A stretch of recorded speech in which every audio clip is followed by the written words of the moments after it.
specific things that you really don't want to leave without knowing. Considering we may never see each other again in this kind of dynamic. Is there anyone that came with like an incredible comics question or professional practice question? You're like, if she doesn't talk about this, it's going to be worthless. I would love to hear your experience reaching out to publishers for publishing your comics. Okay. Publishers? Anyone else? Yeah. Having fun doing the same thing after that for 20 years, I guess. It's not that. It's not Let's that stay fun. Okay. Stay fun. Yeah. The answer is not that fun. Okay. Cool. Thanks. Everyone else thinks of things. I don't know. Live with that. So, I'm Nicole. This is Ponyo. She's in the bag. Woo. She's not a bad dog. She's a good dog. I'm just going to go over. I gave a talk to a college last week, and it was a bunch of students that wanted to know about money and making money from comics or their art. And so this is going to have a little bit of a professional practices skew, but I'm going to show you illustrations and things. The gist of my talk is it's valuable to you as an artist to be involved in your community. Community support equals you having success, and also, let's go over some things. The things I want to go over. Sorry, I'm flipping my own script. Oops, that's from my book Fetch, which looks a lot like this, which is the basic things I want to tell you. Okay. These are my hot tips for you. If I run out of time talking about other things, I want to give you my hot tips about being a professional artist. Be nice. The art world is small, and you never know who you'll want in your corner later. This goes for illustration. This goes for comics. This goes for zines. Don't be a little bee to somebody because you don't think they're helpful to you. Because A, human decency, and B, they could be helpful to you someday. You don't know who they'll become the assistant of or what job they'll have in a few years. Number two, and this is be genuinely nice. Don't be like fake nice. And also, if you decide you want something from someone, prime the pump a little bit. Be nice to them for a couple weeks before you ask them for the thing, so it doesn't seem as weird. Two, take opportunities seriously. If somebody invites you to be part of the college journal, literary journal, and you're like, this is stupid, I'm not getting paid, take it seriously. Do your best work. Take the deadline seriously. Be professional with the people, even if you know them. Even if it doesn't seem like it'll go anywhere, even if they're not paying you enough that you feel like you need to take it seriously, do, because you never know where these things will lead. Three, show your best work. Do not half-ass things. That goes with number two. Even if it's a show flyer, even if it's a zine, show your best work. You don't know whose hands it will go into, and that's how people may remember you who may never see you again. So I'm a little surprised that you're not all wearing suits and ties to this stuff. Three. This is important for illustrators. Harass the finance department, not the art department. If an art director hires you, this is a hot professional tip. If an art director hires you to do a job, and then they are late paying you, don't harass the art director anymore. Find out the financial person who pays bills. Harass them. So the art director will still think you're a nice person and want to hire you again and not think you're a stalker. And then the finance person, that's their job. They're used to stalkers. Meet deadlines. Just meet deadlines. It doesn't matter. I know, like, I taught at PSU, and there were students that were like, I don't know, that was their excuse. I had a bachelor party to go to. I'm really tired. I went on a trip. I'm in the hospital. My grandparents in the hospital. My dog's in the hospital. My girlfriend's in the hospital. Like, it doesn't really matter. Like, do you think the New York Times is going to publish just like a big blank spot and they're like, sorry, this person had a really bad weekend? Like, that's not going to happen. So in the professional world, and otherwise, just meet your deadlines. Nobody cares why you didn't do it. Just, if you can't do it, bail out. But if you have a deadline, just meet them. Serve the community, not just yourself. Okay, number one, don't be competitive. It doesn't help. It doesn't make you a better artist to tear other artists down. So if you see someone who has something you want, great. What do you have to do to get that thing or something similar based on your own point of view and your own talents? You don't need to tear them down to get that spot. There's a spot for you too. Especially marginalized people, women, queer people, people of color, gender non-conforming people. There's not room for just 3 of them. You can also make a spot for yourself. It's okay. Also, sharing posts does not count as community involvement. So somebody posts something righteous, you're like, that's right. I'm laying my life on the line for the pipeline because I shared this post on Facebook and my mom follows me. Like, that's not the same. Do contracts, even with your friends. Be clear on all terms. Microcosm Publishing published my first book, Invincible Summer. They republished it from somebody, and then they published another anthology, and I was like, what are the terms? And they're, where's the contract? Like, oh, we don't have a contract, we're just buds. Here's the email. And I was like, well, how about we print the email and sign it? So then later, when something worked against my favor, it was in the contract. Oops. Even your friends will be the weirdest to you later. Be clear on all terms. Contracts always, I think. Listen and don't be defensive. Especially for art students, you may show your art to people, and some of them may have feedback for you. If you have to defend something, it generally isn't working, at least in comics. If you show me a panel of something, and I'm like, is that a wiener dog on a hot dog? And you're like, no, it's a Rottweiler on a skateboard. If I didn't read it as that, it obviously didn't work as that. So, you don't have to take what every person says as the Bible, but if everyone's saying the same thing, listen to what they say can make it better. People just want to help you. People just want your work to be its best work. No one actually wants you to fail. If it's out of your depth, get professional help as far as a contract goes. Be specific in contracts regarding specs, that's the size and format, payment, deadlines, if you get free copies or not, pickup, etc. This is all really important. Just take a picture of this. Okay, and also help people find your art. Don't put out zines or art or illustrations that don't have your signature or your website or a way for people to find you. I've had a lot of students, comic students, make beautiful mini comics and zines, and then I have publishers come into the classroom and they'll give them to the publishers, and there'll be no contact info. So the publishers will be so annoyed. They're like, I see a lot of talented people every day. I don't have time to track down this person because they're not enough of a genius that I need to go hire a personal detective to go find them. They need to have a website or not. It can't be like a 7-year-old DeviantArt account. I want to tell you, I'm a professional artist. People think I'm successful. I have my own definitions of success. Success doesn't have to be married to capitalist values of what is good and bad. So being a successful artist doesn't necessarily mean that you're making a ton of money. For me, success is I get to make my books and I don't have to stress about putting them out, and other people can read them who I otherwise would not encounter in my life. That's success to me. Money doesn't always follow talent. Sometimes it does, sometimes it doesn't. You're making your art because you're an artist. That's why you're making art. You're not making art because it's an incredible investment plan, because it's not. It's a terrible investment. Here's my income, mostly from teaching comics. The reason that I get to make most of my money from teaching comics is because I've been doing comics for 20 years. I accomplished that by doing it mostly for free or for a small amount of money. It's a caricature of a mean woman who tells men their drawings are perfect sometimes. Just kidding. It's more like bottom left. And hugging someone's like, good work, Jimmy. Because I'm happy when people get to make their stuff. This is a long, crazy web that I'm not going to show you. Okay. These are my crabby boundaries if you want. Don't ask me questions when I just wake up. So let's go to this. So I had to tell you those things, and now we can look at drawings.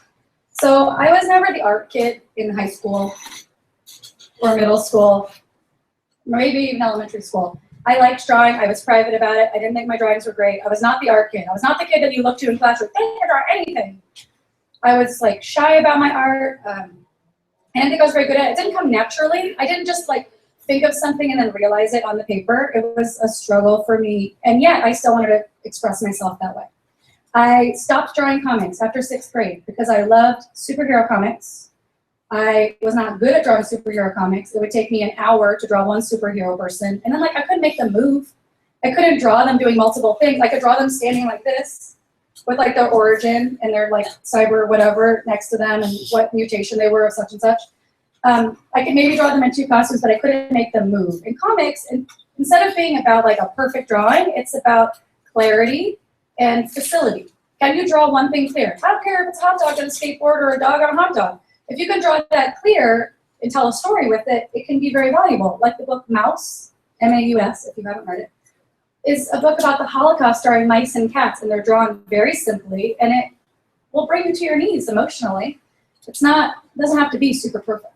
So I moved to Portland after years of making zines that were mostly writing because I had no faith in my own art, until I found King Cat, which is a comic that you can still find.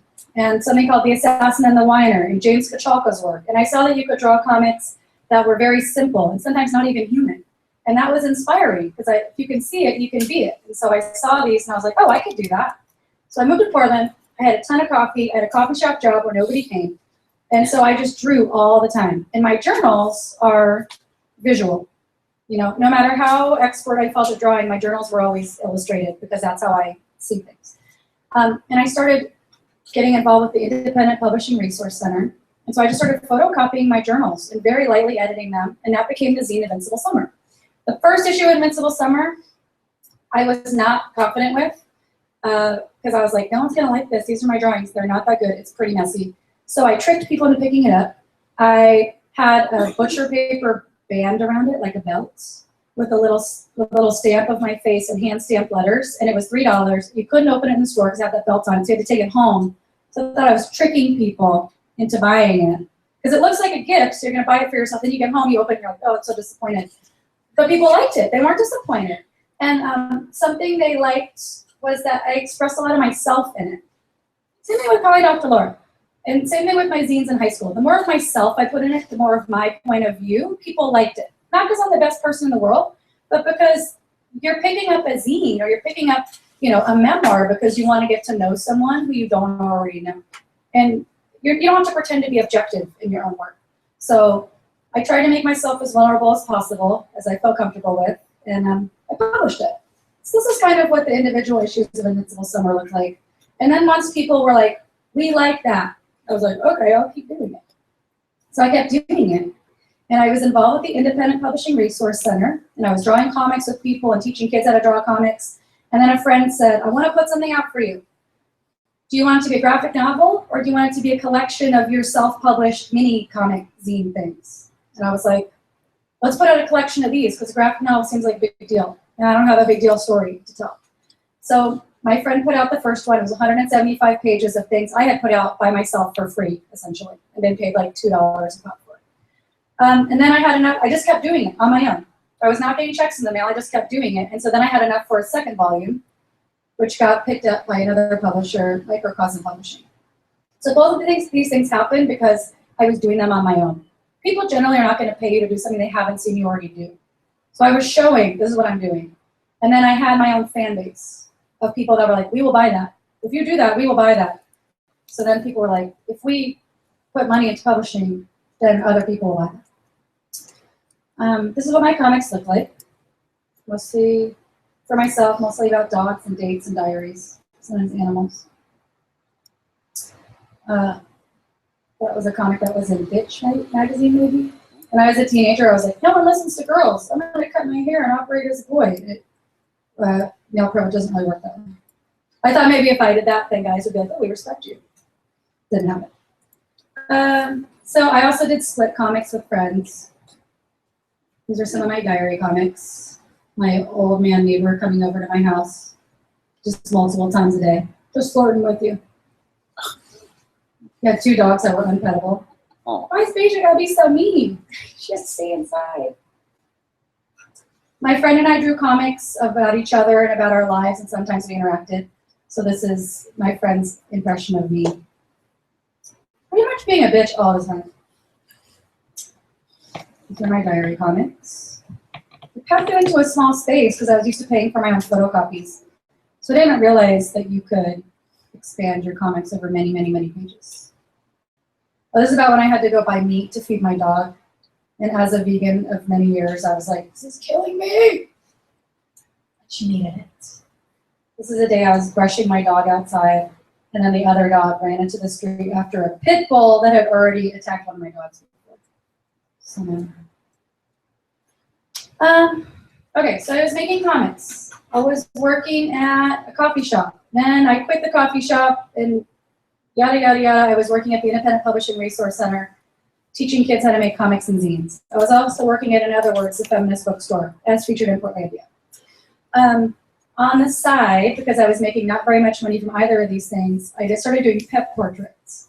That's my own thing. Maybe you have your own thing. Maybe this is your thing. You could also draw people's houses. You could draw people's babies. You could draw people as a dog riding a skateboard. I started doing pet portraits. I did my first one because my dog bit someone else's dog and I didn't have any money. So when my friend took the dog to the vet, she was like, I'll cover the cost. I know you're broke. And I was like, great. And so I made her a pet portrait as an apology. Sorry my dog bit your dog.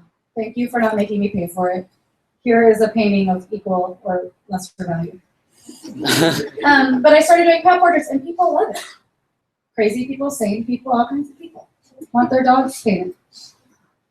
In all kinds of ways. Yes.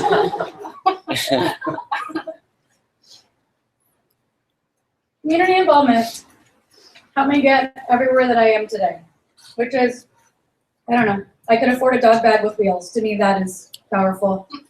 I can afford the individual bagged nets from Trader Joe's, so I feel like a millionaire. That's all I need. That's my definition of success. I don't know what yours is, but that's mine. I started volunteering at the IPRC. I eventually, through volunteering, acquired skills that I could turn into a job there. I was teaching kids and adults how to make zines and comics. At a certain point, I was like, the nonprofit's getting a lot of money from this. What if I did this as a job and you gave me some of that money and I made us more money? And they were like, okay. So I started doing that. And that is what taught me to teach, which is now part of my living. It wasn't that somebody knocked on my door and was like, seems like you've got some good skills and you're not shy. It was just a matter of me volunteering doing something until I became okay enough at it that I could get paid for it. This is a zine that I edited. It is what you think it is.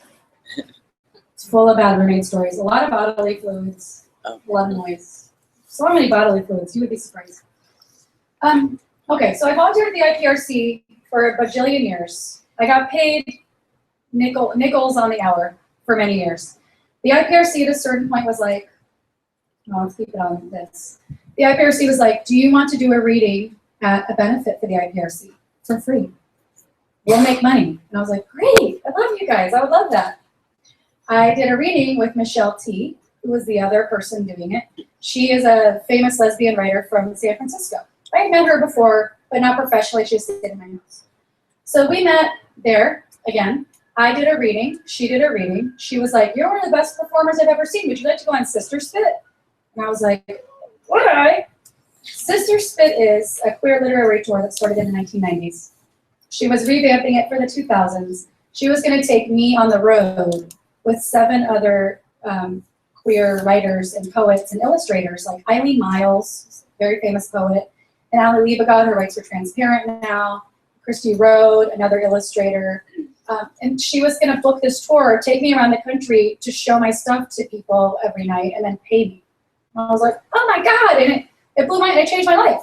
Because, you know, on the 29th day of this 30-day tour, I was giving a reading about the wacky time that I called the Dr. Laura Schlesinger show.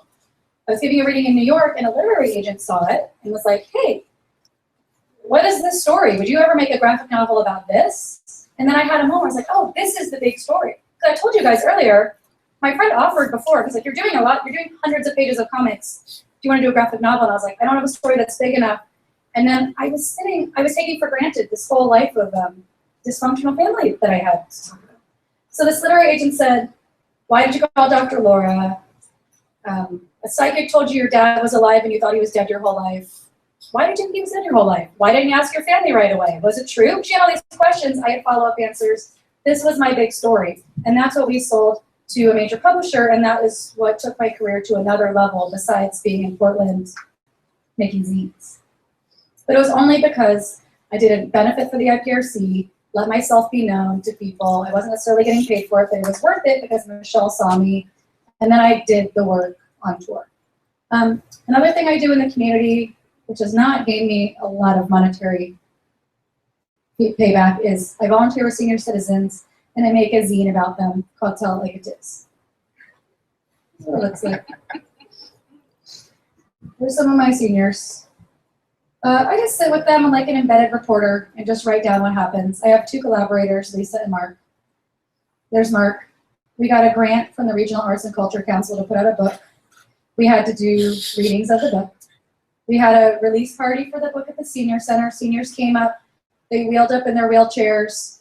Some people were crying because they felt so much pride that somebody listened to them and then published their voices. I don't really listen to old people that much. This is B. She's the best thing she knows. I asked her about her last boyfriend. She said, I still got him. He moved away. He was nice to have around sometimes, and he wasn't breathing down my neck. You know the old saying, absence makes the heart grow fonder? Well, don't make mine fonder. He can stay away. I also did a comic about the Vanport flood. That was a collaboration with the Dill Pickle Club, who did a series of Oregon history comics. This was based off an oral history about a giant flood that happened in Vanport, which is north Portland, in the late 40s. It's basically like Portland's own Hurricane Katrina. It was like, oh, people of color and poor people are working over there. They'll figure it out that it's flooding. Like they were like, oh, is there going to be a flood? Should we evacuate? And the city was like, calm down, calm down. And then the flood came and took all their houses and possessions and some of their lives, and people's lives were devastated, and they had to try and move into Portland. And then there was redlining because people of color couldn't buy houses in certain neighborhoods, you know, where now there's a lot of fabric shops and stuff. Anyway, the Vanport flood. These are some illustrations from that. I had to look up a lot of photographs of Vanport in the 40s. I hate drawing buildings. I hate drawing cars. I hate drawing historical cars. It was really boring. It was boring. But I did it. This is Portland from Calling Dr. Laura. That was okay to do. It's a comic I did for the Mercury for It Gets Better coming out. Get out away from where you grew up. Choose nice people to talk to.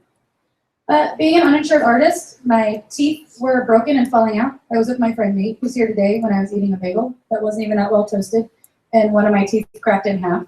And then I ate soft room temperature foods for about a year until one of my friends said, it's okay to ask for help. Why don't we have a benefit for you? And I was like, what? Is that begging? And they're like, no, we'll actually provide people with entertainment, and then they'll pay in exchange for the entertainment. And the money will go to you. And then it worked. I have teeth. There's the Oregon History Comics. There's a picture from the Vanport flood comic. I found a way to make it interesting. I hated drawing all those buildings, and I was like, I would love to draw this frog. And he mentions tadpoles and bullfrogs, so here I go. I did a zine called Coffee Shop Crushes in 2001. Similar to the Bad Roommate zine, I just collected people's stories from both sides of the counter. There's a dog I drew just for fun. The self-portrait, real outfit. The cover of Calling Dr. Laura. So the literary agent said, would you like to do a graphic novel? I said yes. She said, okay. She helped me make a book proposal, which involves you basically, again, showing them what they're going to pay you to do. So saying, here, I know the entire story. Here's a bunch of sample pages of what the illustrations will look like, what the page layouts will look like. And then they say, this sounds good. And so they bought it, and then I made it. They gave me a shockingly small amount of money. I thought, my literary agent was like, you can make a lot of money. I think this book can make you a lot of money. And I was like, oh my God, what am I going to do with all this money? This is a new problem I have. Should I buy a house? I really need to invest, I think. And then I got the money, and it was like, I could afford to not work for 3 months. And the book took 2.5 years, and then we had to resell it to a different publisher because of editing problems. So then in total, it took me 5 years. I got paid about 3 months worth of wages at the beginning. I got paid again later when I sold it again. So it was not actually an immediate moneymaker. This is the cover of my new book, Fetch, which is coming out in July. I got paid enough for like 6 months of not working for this. I can answer more questions about that. It's actually all doom and gloom.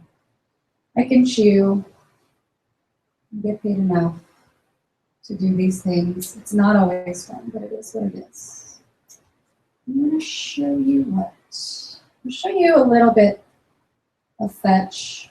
These are unfinished pages. I have the finished book here for you. Oh, this is one of my pet peeves. People waking you up when you're sleeping. I'm going to work. Are you awake? Just get out of here. Sorry, I turned on the lights. My dog and I were both crabby. Do not wake me up unless absolutely necessary. If I'm injured, do not touch me. I am unable to eat or parallel park when being spontaneously, not consensually watched. I was just trying to parallel park yesterday, or today. I was trying to get into a tight parking space, and this guy was standing behind the food carts watching me. I was like, stop looking at me. anyone have questions thus far about anything? Graphic novel process, scenes, money, not money. Yes. Are the some of the scenes are like just books like television shows and the backward flood? Is this available to view anywhere? And where would that be? Sorry, I'm chewing. You just extrapolate on that a little bit. The Vamport Flood, you can get the Oregon History Comics box set. I think at Powell's or online. They're selling it as a box set. They might sell the individual issues. Tell Like It Is, you can get through my Etsy store. Yeah. More questions? I can talk about literally anything for as long as you need me to. So, yes. So like, when you're doing a project that you're perhaps not as thrilled about, how do you like keep yourself, I guess, kind of enjoying yourself or like enjoying what you're doing? It's not that fun to make a graphic novel because there's different parts that are fun. You just have to find your fun. So like, say like on this panel, I enjoy making hair. I enjoy doing the shine spots on here. So that's like a little reward for myself. And it just depends. Like the Vamport Flood comic, it's like, okay, the boring part is finding the pictures, sketching them out. But then when I'm inking all those little tiny details, I get to listen to podcasts or a book on tape. Or, when I was finishing Fetch, I got to watch all of Sex and the City again while I was doing a lot of the gray wash. Like this, see all these little tiny dots and lines that make up the grass? I mean, I could listen to so much Golden Girls or Sex and the City or books on tape or podcasts while I was doing that part. I only need my actual brain for writing, visual writing, editing, and initial drawing with pencil. But most of the other stuff, aside from facial expressions, I can do while listening to something else. So just like entertaining. And it's methodical. There's something about it that's both, a compulsion. So, gosh, I don't know where it is on here. I thought I had it on here. There's something a little bit compulsive about doing, I think there's a whole another folder of images. There's something compulsive about doing comics. Like I can't actually stop if I want to. There's definitely moments, I can't find it here, but there's been moments when I was doing a graphic novel where I'm just like, I don't want to do this anymore. And then there's like another thought that's like, but you must. Yeah, it's a little bit like two people are living inside of me, but I personally really respect deadlines and I respect commitments. So if I have told somebody I will get something to them by a certain time, it will make me crazy with anxiety to not do that for them. So like having a book contract and wanting to do well by Houghton Mifflin, have them want to work with me again means I have to hit all my deadlines.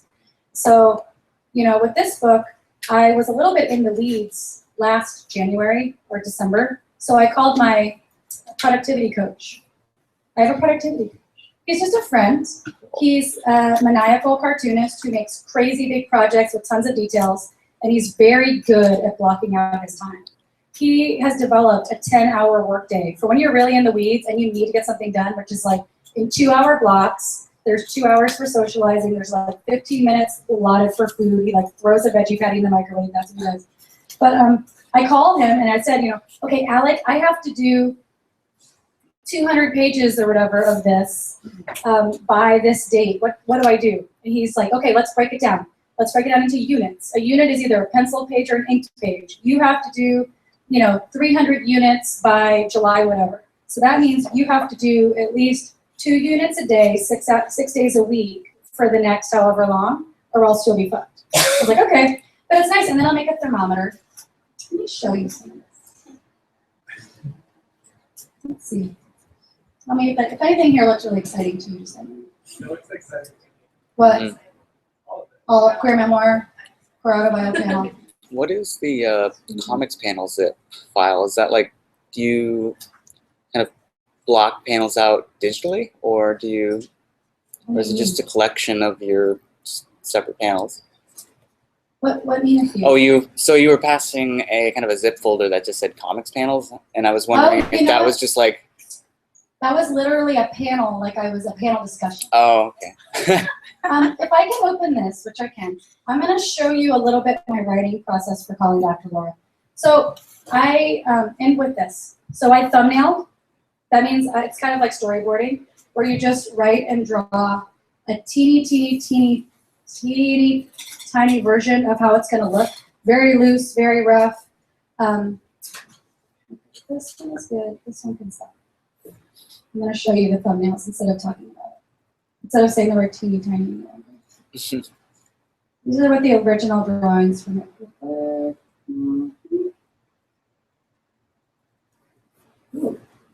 Okay. That's my literary agent. These are some of my favorite cartoonists. Some of the original drawings that I sold Calling Dr. Laura with. I was like, this is what the panels are going to look like.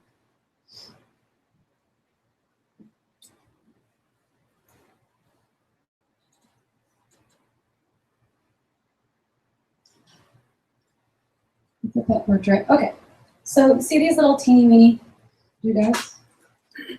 This is what my thumbnailing looks like. This is what my writing process looks like. Is I will go through and basically visually write it as fast as I can. So I'm not belaboring it, but I am visually writing. Because for me, as a cartoonist, being able to draw something feels more expedient than having to write it.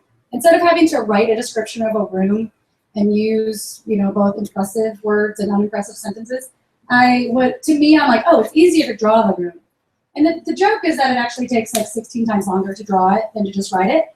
But to me, it just makes more sense. So I'm like, okay, this is the closet. I just shot myself wearing someone else's tutu. She gave me a second to change. She didn't know what happened. So I had the tutu. I threw it there. I came out kind of stinky, a little embarrassed. And then I'm trying to show that her mom is like, hey, ready to go? And I'm like, yeah. And then the girl starts talking. Is like, hey, where's the tutu? And I talk over her because I'm really nervous. And I'm trying to pretend like it didn't happen. So that's what my original things look like. So now I make those. I let them sit. If I can, I will get those edited. But if not, I'll let those sit and then I'll re-thumbnail them nicer and more legible later. So this is just like my brain is like just everything. And then I'll re-thumbnail it. So simple, but a little bit more legible. And then I'll send photos of that using a scanning app called Genius Scan. I'll scan it by taking pictures of it with my phone, making a PDF, sending it to my editor. She'll send me edits on that. And after she sends me edits on that, I'll edit those thumbnails so they look perfect. And then I will pencil my pages. My pages are 14 by 17. They're Bristol board. I work bigger. My productivity coach was one of the only people I knew at the time who had ever made a graphic novel. So I went to his house and I saw him working on giant paper. And I was like, that's what you do. It was 18 by 24. And so I got big paper too. And later he was like, that was the biggest mistake of my life. But I followed him. It was like he jumped off a cliff and I was like, here I come. And so now I'm hooked on drawing big.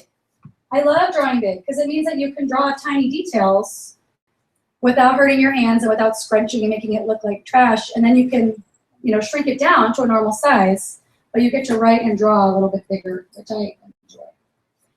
I do my books as a bunch of tiny anecdotes, and then I found the order for Calling Dr. Laura at the last minute using Post-its. For that book, I had 1.5 years of edits through some shenanigans that I don't know if we have time to talk about. But there's some shenanigans. I had 1.5 years of edits, including making 50 new pages to clarify things. So these are my lists that keep me going. So you guys, you're asking how do you keep going with bored? The boring part is neither here nor there. Life is boring sometimes. This is, I should be so lucky to be bored by honors. But I will make a progress thermometer for myself. And then I ended up having to make an edits thermometer. And you can see kind of by the end of that, which is 4.5 years in, I was like, and I just stopped. But I had to make lists for myself. The yes, no, maybe is the book needs these things, the yes things. I would like to put in the maybe column, but if I run out of time, that's okay. And then the no columns are things that got vetoed. My mom, this book has some not so great depictions of my mom. I was gonna put in this part that was referencing in the 50s when this scientist did a series of experiments with something called the monster mother, where he had baby monkeys, baby rhesus monkeys in a cage with one mechanical mother that had a terry cloth thing on it, and the monkey would cling to it. And then one of the terry cloth mothers shot out spikes but the monkey would still cling to it because it was its mother. It was its only source of comfort, but also pain. And so I thought I was gonna make a little comic about that, about my mom, but that got taken out, I think. I think probably the lawyers about Mifflin, and also just personally knowing how to speak to her again, I took it out. But yeah, so I keep progress charts. It's helpful. You start and you're like, oh my God, because you start and it's like so small and it's so incremental. But it's nice if you just sit your butt in the chair and work. You know, on a graphic novel, I will work, tremendous, virus definitions update. I will work 4 to 6 hours a day. One thing that was really valuable for me was deciding and figuring out what my actual natural circadian rhythms of work were. So I used to beat myself up for not clocking in until 4 p.m. You're such a loser. You're just on Facebook all day and puttering around, like, can't believe you didn't get to work till 4. Stupid. But then at a certain point, I was like, what if I lean into that? What if my most productive hours are after 4 p.m.? And so then I do all the work of life and business and managing myself and paying bills and eating and whatever before 4, and then I clock in, and that's what I do. It makes it so you're a little bit less popular. People are like, where are you going? I'm going to work. Like it's 8 p.m. and they're like, do you want a drink? I'm like, you want me to drink? I'm about to go to work. Jesus. But so now for Fetch and for calling Dr. Laura, I'll clock in. That means like sitting in my desk chair being like, I need to get started by this particular hour. I will clock in around 6 p.m. and then I will work until like midnight sometimes, or 10. After 11 p.m. I have the will but not the way. After 11 p.m. I'll still be like, I got plenty of good ideas. And then if I don't allow myself to use ink after 10 p.m. because I will make mistakes because my brain is like, but I can still get some work done. You can still get the legwork done. You can still rule out panels using your pencil. You can still sketch stuff out using your pencil that you change later. Calling Dr. Laura didn't have a title for a long, long time. These were different titles, including Nicole Georges and the Sorcerer's Stone, which nobody liked except for my friend Michelle T. These were potential covers. I liked the one on the right until I realized that I stole it from another cartoonist. There's a book called Escape from Special that has basically that cover. This is the cover. Now, does anyone have questions? Yeah. Do you ever do commission work, or is pretty much all of the stuff you do like more or less self-initiated? I'm just curious, like if someone came to you and they were like, I want you to draw, like a bunch of old cars and pay you rate, would you say no, or does that not even happen? Yes, and it depends. So I do take commissions. I've illustrated books. I've done illustrations for magazines. I've done illustrations for like Slate and NPR and Portlandia and the Rock and Roll Camp for Girls book and like a bunch of stuff. Before I take any job, one of my friends who went to school told me this, and I agree, which is any job needs to give you money, freedom, or time. It needs to have at least one of those, hopefully 2 of those. So if somebody came to me and they're like, we want you to draw a bunch of cars, which was not freedom to me, and we want you to do it really fast, that would mean they'd have to give me a lot of money. Or by like one of those things needs to be in balance or be in order. I do pet portraits now, and I have found a way to do it so that I can pay myself enough money. I just set my own hourly wage. I'm like, how long will this take me? How much do I want to get paid per hour? That's how much I'm going to charge. And I have a sliding scale where I'm like, you guys can get something very simple if you have less money, or if you have more money, you can get a full painting. And then I, ask them a little bit of guidance about their animal's personality. But other than that, I have total freedom. And then I will tell them how much time it is. I'll say, okay, I'm doing them this month, or I'm doing them by June 1st, or whatever. So I try to balance that in my favor. But yeah, money, freedom, or time. And so I've had things where people were paying to work with, and then they're like, hey, do you want to work with us again? It has to be done in 2 weeks. We'll give you half your normal rate, and it'll be something fun. I'll be like, I don't know, no. Because I want to be able to do my best work for people. And you can tell when you feel stressed out and constrained by a project, I feel like the drawings kind of relate that. More questions? Yeah. You talked about the importance of contracts, and I'm not an illustrator, but I'm curious if you have resources for basically how to write contracts or like guidance on how to make that happen. I generally do not have to generate my own contracts for the most part, But there's something called the Graphic Artists Guild, and every year they put out a book. And the book's pretty expensive, but they have them at Powell, so I've literally gone there, opened up, and taken pictures of the pages. It's like $70 or $80. But they have samples of all kinds of contracts. You guys just buy the book or buy it with some friends or buy it, try to get your school to buy it or find it at the library. But it's the Graphic Artists Guild. You can join the guild, and there's also like online classes. You can do copyright classes, contract classes. But you can look in there, and they have rates, like going rates for illustrators, basically in New York, so you could scale down for Portland if you choose. And they have lots of contract samples that have the wording, because the things in contracts, you know, if you have access via Facebook or whatever, you can like, is anybody a lawyer? You can have anybody look over your contract if someone gives you one, even if even if that person, even if you give them like $100 for their time, it's worth it, because there's things I would never think of, like this is being published in French. I don't know how to negotiate foreign rights, or like what the difference is in my, the amount of money I get for French versus American, and then digital versus physical, and like movie rights or merchandising, and like, do I get penalized financially if I'm late? Or am I allowed to make other things while I'm making this? All these things I never would have thought of without a literary agent looking over the contract for me and negotiating for me. So if you can even get a lawyer to look at it for you, or somebody in Portland just to check it out, or look at the Graphic Artists Guild if you have to generate your own. Yeah. Any other questions? Yes. Do you have any recommended reading? Sure. Recommended reading. I'm looking at these people so I can tell you about them. I really like Lynda Barry, Lynda Barry. I really like Alison Bechdel, of course.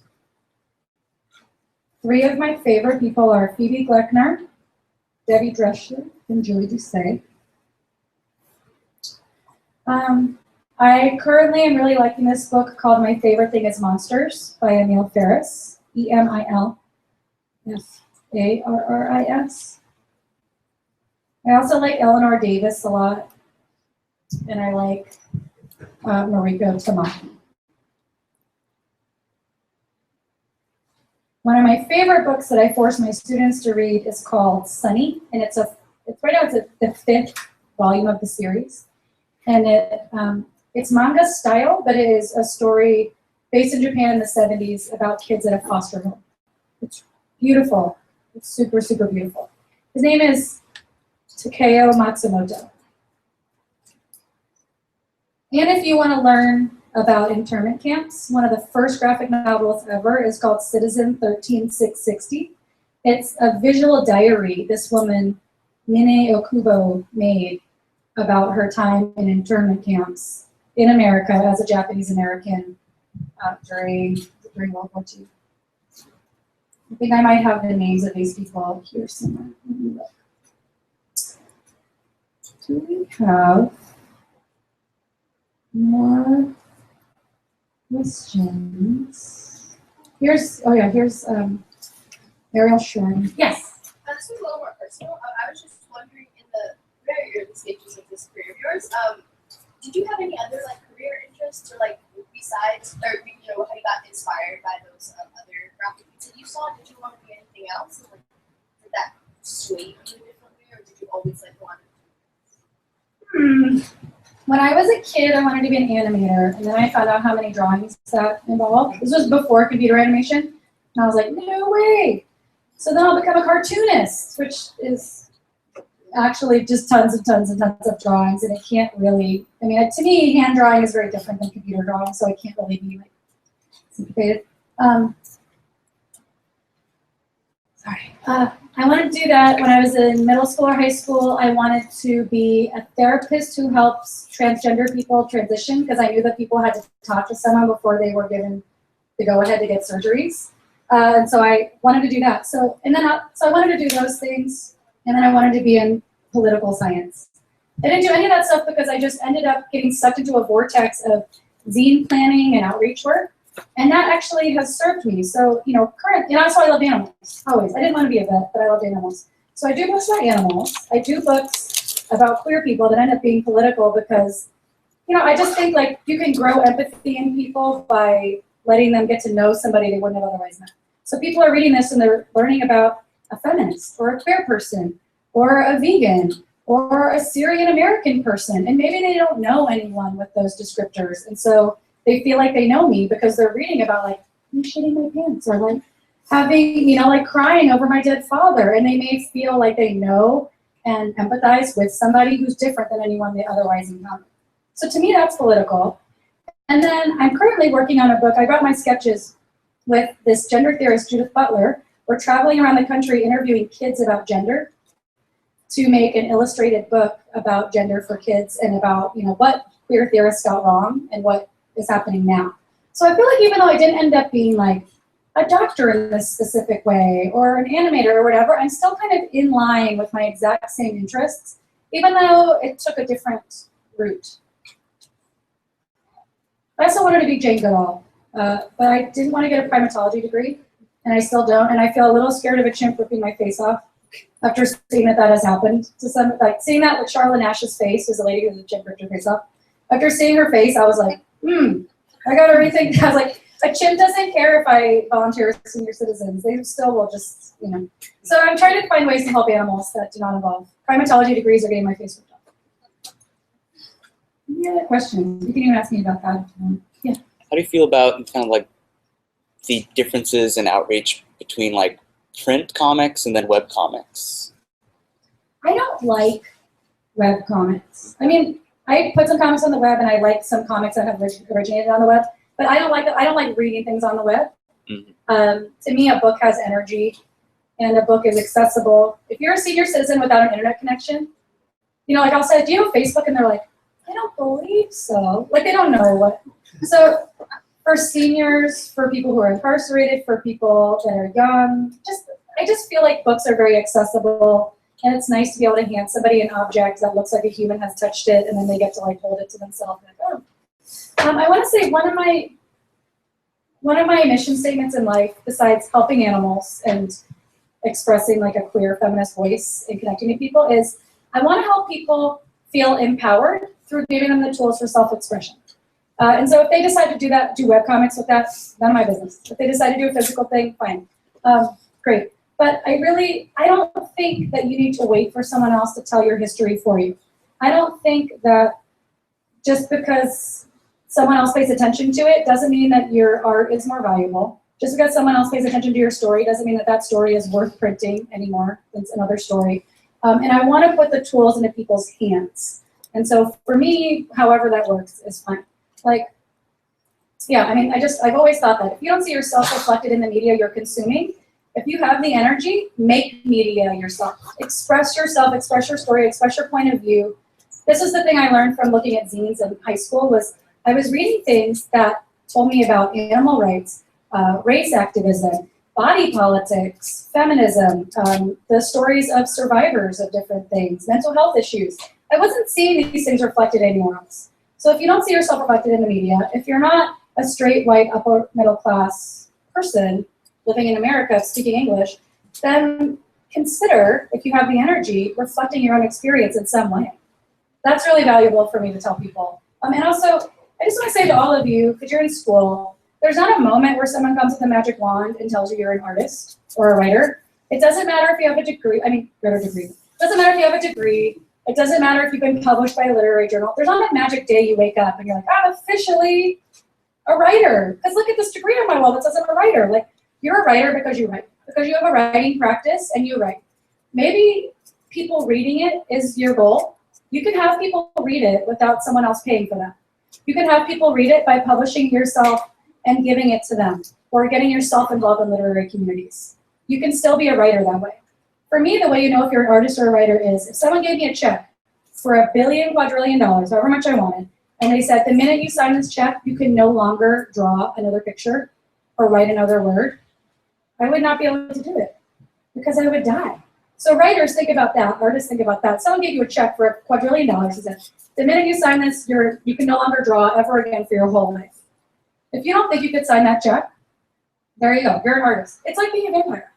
If you don't get to choose, you're infected with it. You can try to pretend like you're not, but you just have to. And it doesn't matter if 1 million people read you or a few. But that's important for me to tell you because once I started telling people I was an illustrator, that's the minute I became an illustrator. Once I put it on my website that I did pet portraits, that's when people were like, oh, you're a pet portrait artist. But it wasn't because somebody else came and validated me in that way and was like, you're officially a pet portrait artist. You're officially an illustrator. You're officially a writer. It just happened because of what I did. The title followed action. Okay, we have last questions before we end. Last questions. And, all right, if we have no more questions, then I have 2 copies of Calling Dr. Laura. One is discounted, one is not. I have several tote bags of my dog. My dog is available for petting, or you can shake her hand for free. I also have copies of Fetch in case, a copy of Fetch in case you would like to look at it just as a preview because it's an advanced reader copy. It's coming out in July. I'm doing something at Powell's. I have a queer feminist podcast called Sagittarian Matters. Julia Wirtz was my last guest. She does a comic called Fart Party. Jill Soloway, who did the show Transparent, is going to be on next week. So listen to my podcast, Sagittarian Matters. And I also have a Patreon. I think that's it. Thank you.